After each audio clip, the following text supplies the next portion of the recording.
ஒரு இனிய காலை நேரம். இந்த காலை நேரத்தில் என்னுடைய அன்பான வணக்கங்கள் உங்கள் எல்லோருக்கும். இன்னைக்கு ஒரு விசேஷமான நாள். இந்த விசேஷமான நாள்ல இன்னைக்கு நாம இந்த தியானத்தை பத்தி தெரிஞ்சுக்க போறோம். அதாவது ஏன் பண்றோம், எதுக்கு பண்றோங்கிறது இவ்வளவு நாளும் நம்ம தெரிஞ்சுட்டு இருந்தது. மேற்கொண்டு இன்னைக்கு நாம இந்த பயணத்தை தொடர போறோம். அதாவது இந்த உடல் ஆரோக்கியம் நமக்கு தினம் தேவையா அப்படிங்கிறது கூட ஒரு கொஸ்டினாக நம்ம கேட்கிறோம். அந்த கேள்விக்கு விடை என்ன அப்படின்னு கேட்டோம்னா, நம்ம இப்ப எந்த துறையில இருந்தாலும் சரி, வணிகத்துறை, அதாவது நீங்க பிசினஸ் பண்றீங்களா, இல்ல ஆபீஸ்க்கு போறீங்களா, இல்ல காலேஜ்ல இருக்கீங்களா, இல்ல ஸ்கூல்ல இருக்கீங்களா, இல்ல நமது வீட்டையே மேனேஜ் பண்ணக்கூடிய ஒரு பெரிய மேனேஜர் சொல்லலாம், ஜிஎம்மாவும் இருக்கீங்களா, என்னமாக ஜெனரல் மேனேஜர் அப்படின்னு சொல்லக்கூடிய ஒரு ஜெனரல் மேனேஜரா இருக்கீங்களா, எந்த துறையில இருந்தாலும் சரி, ஆனா நமக்கு அந்த ஆரோக்கியம் தேவை. அந்த ஆரோக்கியம் இல்லை அப்படின்னு சொன்னோம்னா, நம்ம 2 நாளைக்கு ஒரு தடவை, இல்ல வாரத்துல ஒரு நாள், இப்படி எனக்கு இது உடம்பு சரியில்லை, இன்னைக்கு கொஞ்சம் டயர்டா இருக்கு, இன்னைக்கு என்னால ஃபுல்லா வேலை செய்ய முடியல, என்னுடைய செயல்திறன் ஃபுல்லாக இல்லை அப்படின்னு நம்ம சொல்லி சொல்லி நம்ம ஆன் அண்ட் ஆஃப் நம்ம நம்மளுடைய கடமைகளை முழுமையாக செய்ய முடியல அப்படின்னு சொன்னோம்னா, அது நம்ம வேலை செய்யக்கூடிய நிறுவனத்துக்கும் ஒரு என்ன சொல்றது, ஒரு வளர்ச்சியை தடுக்கக்கூடியதாக இருக்கும். நமக்கும் நம்மளுடைய வளர்ச்சியும் அந்த அளவுக்கு, எந்த அளவுக்கு விருப்பப்படுகிறோமோ அந்த அளவுக்கு போக முடியாது. அதனால முதலாவதாக நமக்கு இந்த உடல் ஆரோக்கியம் நாம நல்லாக வாழறதுக்கு நமக்கு தேவை. ரெண்டாவது இந்த ஸ்ட்ரெஸ் அப்படிங்கிறது நமக்கு பல வகையான வியாதிகளை கொண்டு வர முடியும். ஏன்னா அது ஒரு இன்ஸ்டன்டா நமக்கு ஏதாவது ஒரு நல்லது இல்லாத ஒண்ணு பண்ணணும் அப்படின்னா அதுக்கு அது ரெடியாக இருக்கும். ஆனா இப்ப நமக்கு ஒரு டயபெட்டிஸோ, இல்ல ஒரு பிளட் ப்ரெஷரோ, இல்ல எனி ஹார்மோனல் ப்ராப்ளம், இப்ப தைராய்டு ப்ராப்ளம், இந்த மாதிரி எத்தனையோ உடல் வகையான ப்ராப்ளங்கள் இருக்கு. அந்த தைராய்டு ஹார்மோனை பேஸ் பண்ணி இருக்கிறது, அப்புறம் தூக்கம் இல்லாமல் இருக்கிறது, டிப்ரெஷன், அதாவது மன உளைச்சல், இந்த மாதிரி பல வகையான ஒரு வியாதிகளுக்கு எல்லாமே இந்த ஸ்ட்ரெஸ் நமக்கு வழிவகுத்து கொடுக்கறது மட்டும் இல்ல, அது ரெடியா எல்லாத்தையுமே உள்ள இருந்து அது கிரியேட் பண்ணக்கூடிய அளவுக்கு அந்த பவர் இருக்கு. அதனால நாம ஒண்ணு உடல் ஆரோக்கியமாக இருக்கணும். அப்படி உடல் ஆரோக்கியமாக இருக்கணும்னா நாம இந்த ஸ்ட்ரெஸ்ஸை குறைந்தபட்சமாக எடுத்துக்கொண்டு போக வேண்டும். எவ்வளவுக்கு எவ்வளவு குறைவா எடுத்துக்கிறோமோ அவ்வளவுக்கு அவ்வளவு தேவை. ஆனா ஜீரோ ஸ்ட்ரெஸ்ஸுங்கிறது நம்மளால பண்ணினா ரொம்ப நல்லது.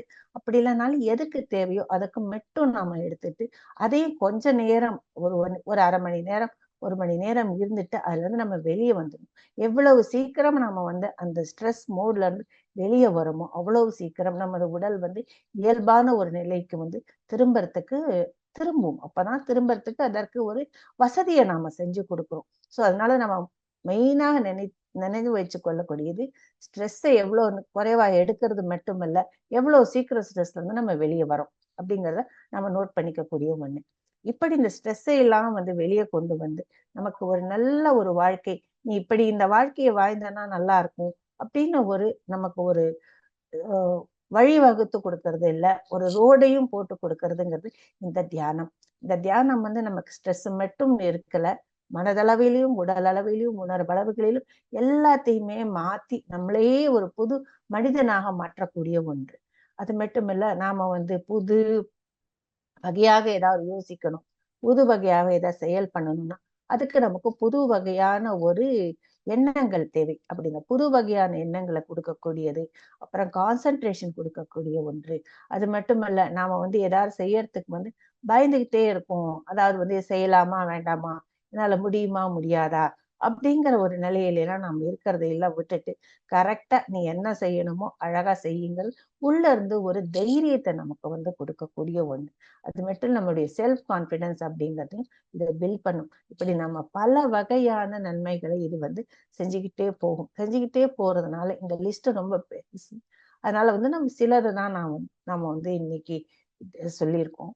அது மட்டும் இல்ல, நான் இந்த 40 நாள் தியானத்தை முதலாக நான் கத்துக்கிட்ட போது நான் சொன்ன என்னோட எக்ஸ்பீரியன்ஸ் ஷேரிங் அப்ப சொன்னது இது உப்புமா கிண்டுற மாதிரி அப்படின்னு சொன்னீங்க. ஏன்னா கீழே இருக்கிறதெல்லாம் மேல போய் மேல இருக்கிறதெல்லாம் கீழே வந்து அது வந்து ஒரு வகையாக உள்ள வந்து பல வகை மாற்றங்கள் வந்து கடைசியா அழகா அது வந்து ஒரு டெக்கரேட்டிவ் டிஷ்ஷாக உப்புமா நம்ம சாதாரணமா சொல்றத கூட இந்த உப்பம் வந்து பல வகையில அழகாக பண்ணலாம். ஏன்னா வந்து அதுல வந்து நம்ம வந்து ஒரு கேரட்டு, வெங்காயம், தக்காளி இப்படி எல்லாத்தையும் போட்டு அழகா அதை வந்து கலர்ஃபுல்லாக ஒரு நல்ல ஒரு லைட் எல்லோ கலர்ல கொண்டு வந்து அது மேல வந்து ஒரு முந்திரி பருப்பியை வச்சு ஒரு கப்பல போட்டு கொடுத்தா எவ்வளவு நல்லா இருக்கும். அதுவே வந்து ஒரு பெரிய ஒரு ஸ்பெஷல் டிஷ்ஷாக கூட நம்ம வந்து பண்ண ஸ்பெஷல் டிஷ் ஆகக்கூடிய அளவுக்கு அதுல ஒரு மாற்றத்தை கொண்டு வர முடியும்.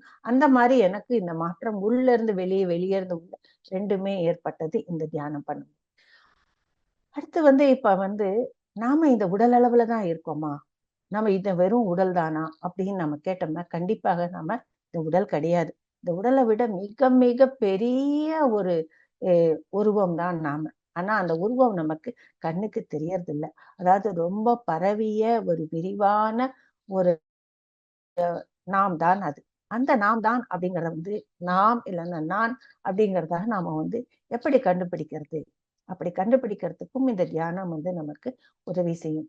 ஏன்னா இந்த தியானம் அப்படிங்கிறது வந்து நமக்கு உள்ளே செல்லக்கூடிய ஒரு பயணம், நமக்கு உள்ளார செல்லக்கூடிய ஒரு பயணம், இன்னர் ஜேர்னி அப்படின்னு நம்ம சொல்றோம். அந்த உள்நோக்கி நம்ம பயணம் செய்யும் போது நாம யார் அப்படிங்கறது நம்ம கண்டுபிடிக்கிறோம். அதாவது மெய்யான ஒரு பொருள் அப்படின்னு சொல்றோம் இல்லையா, மெய்ப்பொருள் அப்படின்னு சொல்றோம். அந்த மெய்யான உண்மை என்ன அப்படிங்கிறது நமக்குள்ள இருக்கு. அதை வந்து நம்மளை கண்டுபிடிக்கிறதுக்கு இந்த தியானம் வந்து நமக்கு ஒரு கத்துக் கொடுக்கறது எப்படி அப்படின்னு சொல்லிட்டு. இப்ப வந்து நாம இல்லைன்னா இத்தினூண்டு உள்ளதான் அந்த பார்க்கக்கூடிய இந்த உடல் மட்டும்தான், இந்த உருவம் மட்டும்தான், இந்த மனது மட்டும்தான் அப்படி நாம வந்து பெரும்பான்மையாக நேரம் நாம நினைச்சிட்டு இருக்கோம். ஆனா இந்த உடலோ இந்த மனம் மட்டும் நாம கிடையாது.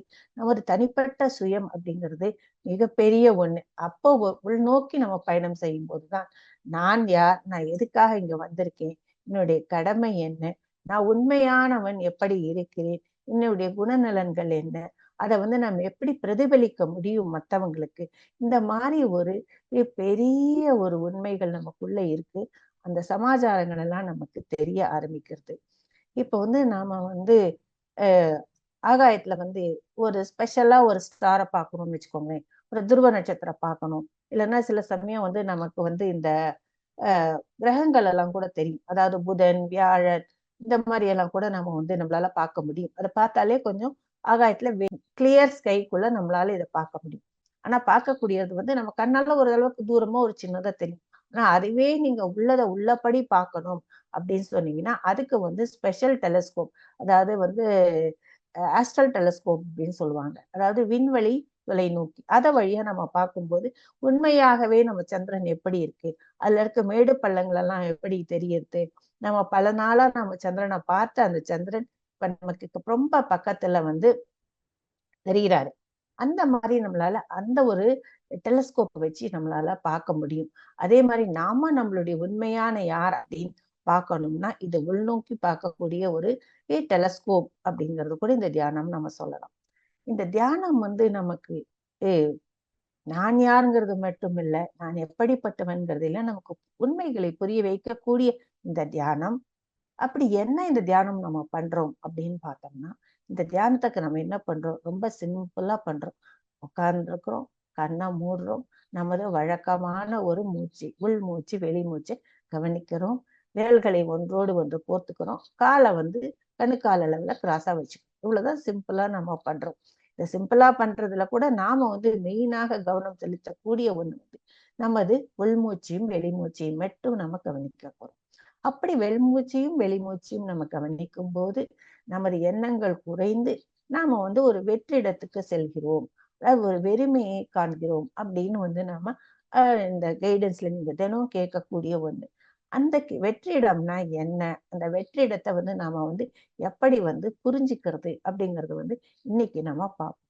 அதாவது வந்து இந்த வெற்றிடம்ங்கிறத வந்து நம்ம கொஞ்சம் விரிவாக நம்ம அறிந்து கொள்ள ஆரம்பித்தோமானால் அந்த வெற்றிடத்துல வந்து நாம வந்து ஈஸியா உள்ள போக முடியும், ஆழமாக உள்ள போக முடியும். ஏன்னா நம்மளுடைய முதல் குறிக்கோளே வந்து எவ்வளவு நேரம் முடியுமோ அவ்வளவு நேரம் அந்த வெற்றிடத்திலே நாம இருக்கணும் அப்படிங்கிறது தான்.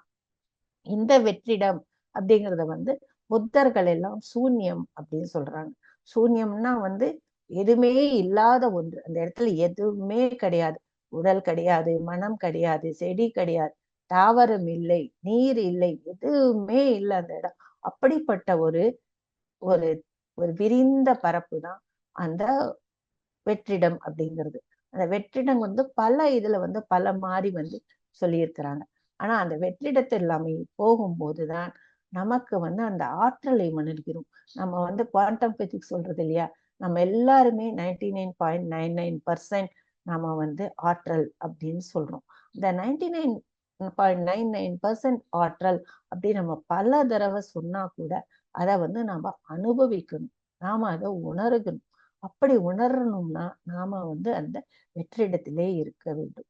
எதுக்கு அந்த வெற்றிடம் அவ்வளவு இம்பார்ட்டன்ட் அப்படின்னு கேட்டோம்னா, அது ஆற்றல் மட்டுமல்ல, அந்த ஆற்றல் இருக்கக்கூடிய இடத்துல எல்லா வகையான சாத்தியக்கூறுகள் இருக்கு. மிகையான அளவுல நமக்கு என்ன தேவையோ எல்லாத்தையுமே கொடுக்கக்கூடிய ஒரு அது கல்பவிருட்சம், காமதேனு அப்படின்னு சொல்ற அளவுக்கு அந்த ஒரு ஆற்றல் புலமானது இருக்கு.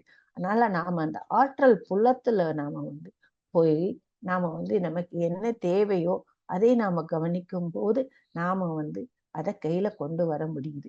அதனால குவாண்டம் பிசிக்ஸ் என்ன சொல்றதுன்னா, ஆற்றலாக எது இருந்தாலும் நாம அதை உன்னிப்பாக கவனிக்கும் போது, அதாவது நாம அப்சர்வேஷன் பண்ணும்போது அந்த ஆற்றலானது ஒரு பருப்பொருளாக மாறுகிறது அப்படின்னு சொல்றோம். இது வந்து குவாண்டம் பிசிக்ஸ் சொல்றது. இந்த 0.0001% பருப்பொருள் அப்படிங்கிறது தான் குவாண்டம் பிசிக்ஸ் சொல்றது. மீதி வந்து 99.999% வந்து ஆற்றல் அப்படின்னு சொல்றது. அந்த 0.0001% தான் நாம உண்மைன்னு நினைச்சு வாழ்ந்துட்டு இருக்கோம். அதாவது அது பருப்பொருள். அந்த பருப்பொருளை தான் நம்ம உண்மை, நம்ம இவ்வளோண்டு தான், இவ்வளவு சின்னவங்க தான் அப்படின்னு நம்ம நினைச்சிட்டு இருக்கோம். ஆனா நாம இருக்கிறதோ 99.999% வந்து ஆற்றல், முழு ஆற்றல். அதாவது நம்ம வந்து ஒரு கதையில எடுத்து பார்க்கும்போது வாமன அவதாரம்னு சொல்லுவாங்க. அந்த வாமனன் அப்படிங்கிற வந்து ரொம்ப சின்னவர். ஒரு காலத்துல நாம கூட அது பிக்மி அப்படின்னு நினைக்கிறேன். இந்த பிக்மிஸ் மாதிரி துருண்டா இருக்கக்கூடிய ஒன்றாக வந்து அந்த வாமன அவதாரம் இருக்கு. ஆனா அந்த வாமன அவதாரம் நாம கிடையாது. நாம வந்து விஸ்வரூபமாக இருக்கிறோம். இந்த உலகம் முழுவதும் பரவி இருக்கிறோம். இந்த உலகத்துல இருக்கக்கூடிய ஒவ்வொரு பொருளோடையும் நம்ம ஆற்றலால நம்ம இணைந்திருக்கிறோம். அந்த மாதிரி ஒரு ஆற்றலை உணரக்கூடிய ஒரு இடம்தான் இந்த இந்த வெற்றிடம் அப்படிங்கிறது.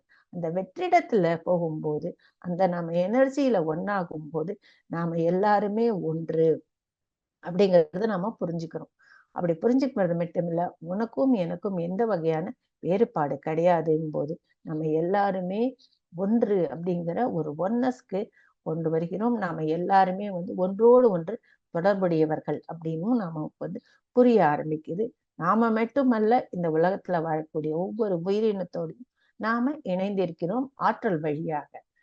இப்படி ஒரு இப்படி இருக்கு சொல்லக்கூடிய ஒரு வெற்றிடம் அப்படிங்கிறத வந்து நம்ம எப்படி வந்து விரிவாக நம்ம புரிஞ்சுக்கலாம் அப்படிங்கன்னா, இப்ப வந்து நாம வந்து கண்ணை மூடி உட்கார்ந்து நம்ம மூச்சை கவனிக்கிறோம். நம்ம உள் மூச்சு, வெளி மூச்சை கவனிக்கிறோம். அப்படி கவனிக்கும் போது கொஞ்சம் கொஞ்சமா எண்ணங்கள் எல்லாம் நமக்கு குறைந்த உடனே நாம என்ன பண்றோம், திடீர்னு நாம எங்க இருக்கிறோம்னே தெரியாம ஒரு நிலை நமக்கு வருது. அதாவது நம்மளையே நம்ம இழக்கிறோம் அப்படின்னு சொல்றோம் இல்லையா, we lost ourselves அப்படின்னு சொல்லும் மாதிரி எங்க இருக்கோம்னு தெரியாமலே நமக்கு வந்து ஒரு ஃபீல் ஒண்ணுக்கு உள்ள வருது. நமக்கு எங்க இருக்கோம்னு தெரியல, நமக்கே நம்ம என்னவாக இருக்கிறோம் அப்படிங்கிறதும் நமக்கு தெரியலை அப்படிங்கிற ஒரு ஒரு நிலையை நாம அடையிறோம்.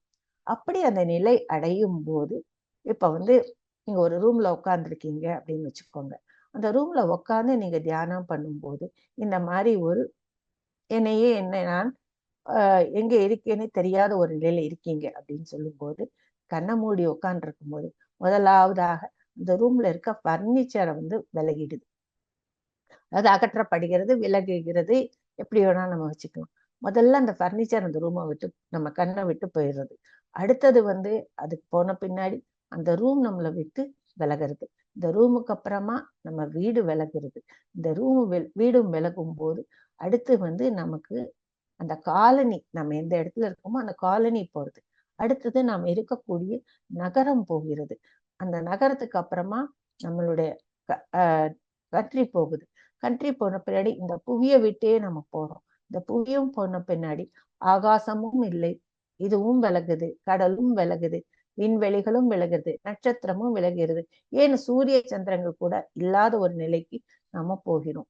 அப்படி நாம அதை ஒண்ணு விட்டு ஒண்ணு விண்ண அப்படியே அகற்றிக்கிட்டே போகும்போது ஃபைனலாக நம்ம போகக்கூடிய இடம்தான் வெற்றிடம். அதாவது அந்த வெற்றிடம் எப்படி இருக்கும்னா, எதுவுமே அங்க இல்ல, சூரியன் கிடையாது, சந்திரன் கிடையாது, எதுவுமே கிடையாது. அப்படி இருக்கக்கூடிய இடத்துல என்ன இருக்கும்? இருட்டு தான் இருக்கும். அதனால நிறைய தடவை நம்ம இந்த தியானம் பண்ணும்போது ஒரு இருட்டு, ஒரு டார்க்னஸ் அப்படின்னு சொல்லக்கூடியது, இல்லைன்னா ஒரு கருமை நிறம், அது நமக்கு உள்ள வரும். அதாவது வெற்றிடத்துல நம்ம இருக்கும்போது நிறைய தடவை பார்த்தோம்னா ஒரே இருட்டாக தெரியும் நமக்கு.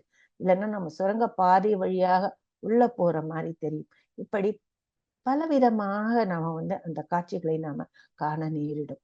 ஆனா இதை நம்ம எப்படி அடையிறது அப்படின்னா, நாம இந்த உடலையும் இந்த மனதையும் கீழே போட்டுட்டு, அதாவது அகற்றிட்டு நம்ம போகும்போதுதான் இந்த வெற்றிடத்துக்கு நம்மளால போக முடியும். எப்பெல்லாம் நம்ம இந்த உடலும் மனதையும் பிடிச்சிட்டு இருக்கோமோ அப்ப நம்மளால அந்த வெற்றிடத்துக்கு போக முடியாது.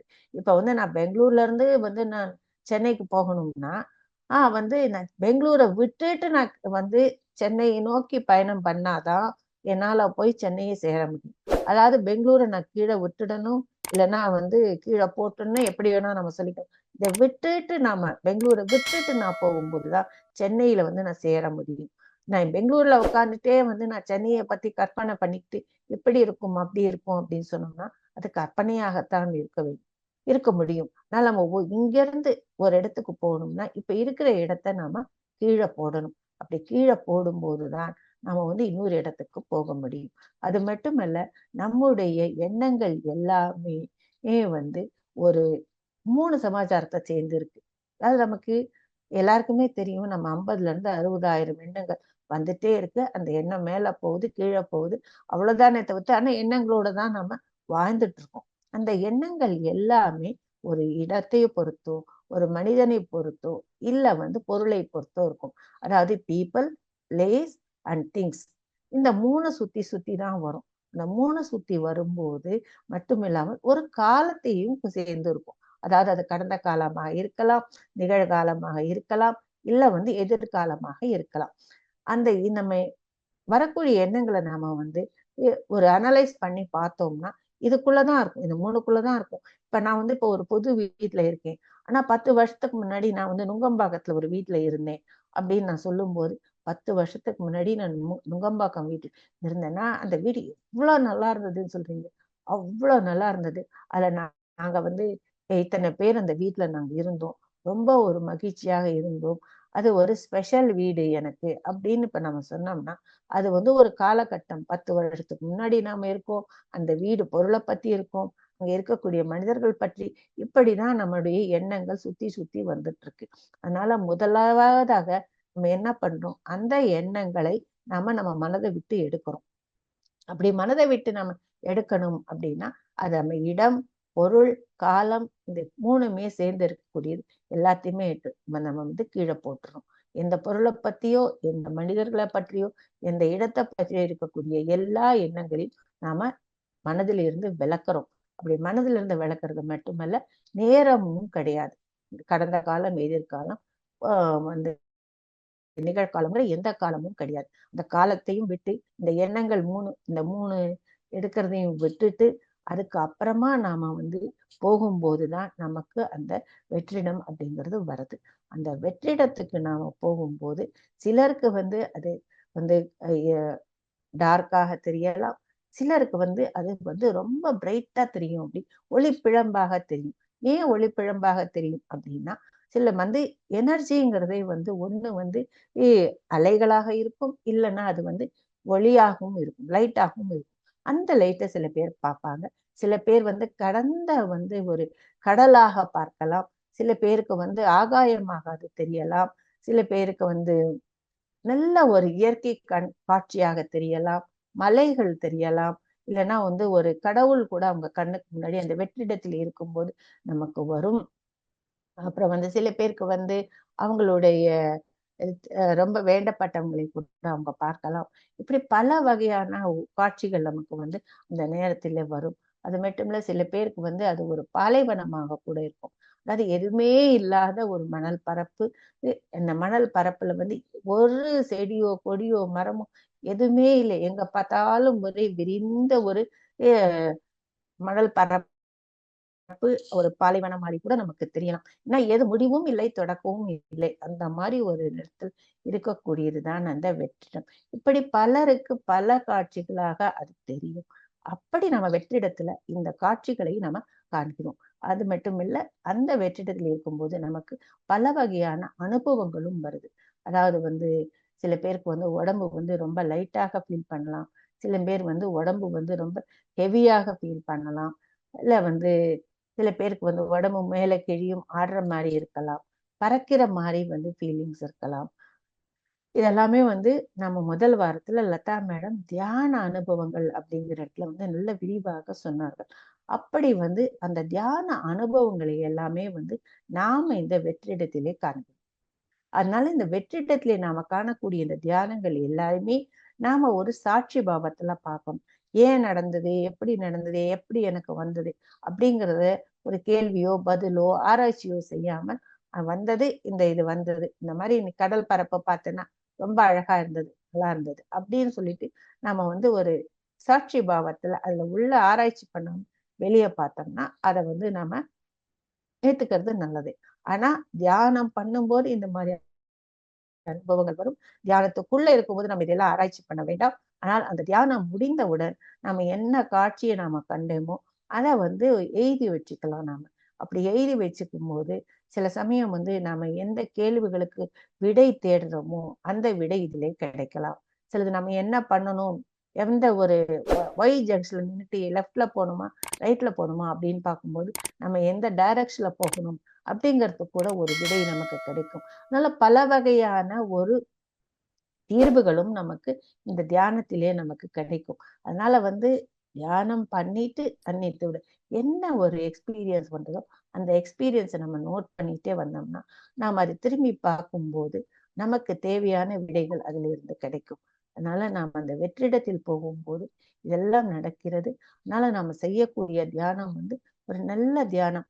அதனால வந்து நம்ம வெற்றிடத்துல வந்து போய் நாம வந்து அரை மணி நேரம் இருக்கிறதுங்க நம்ம குறிக்கோளாக வச்சுக்கணும். ஆனா குறிக்கோளாக வைத்து கொண்டாலும் கூட நமக்கு ஒரு வேளை வந்து சில நாள்கள் வந்து எண்ணங்கள் வந்தா கூட எதை பற்றியும் கவலைப்பட வேண்டாம். ஏன்னா ஒரு எண்ணத்துக்கும் இன்னொரு எண்ணத்துக்கும் கண்டிப்பாக நடுவுல ஒரு கேப் இருக்கும், ஒரு சின்ன இடைவெளி இருக்கும். அந்த இடைவெளியில கூட அந்த இடைவெளியில நாம அந்த வெற்றிடத்துக்கு போயிட்டு வரோம். அதனால நம்ம தியானம் பண்ணும்போது எப்படி இருந்தாலும் அந்த வெற்றிடத்துக்கு நம்ம போயிட்டு வரோம். ஆனா சில சமயம் நம்ம அந்த வெற்றிடத்தை உணர்கிறோம், சில சமயத்துல நமக்கு வந்து அந்த ஃபீல் ஆகாம இருக்கு.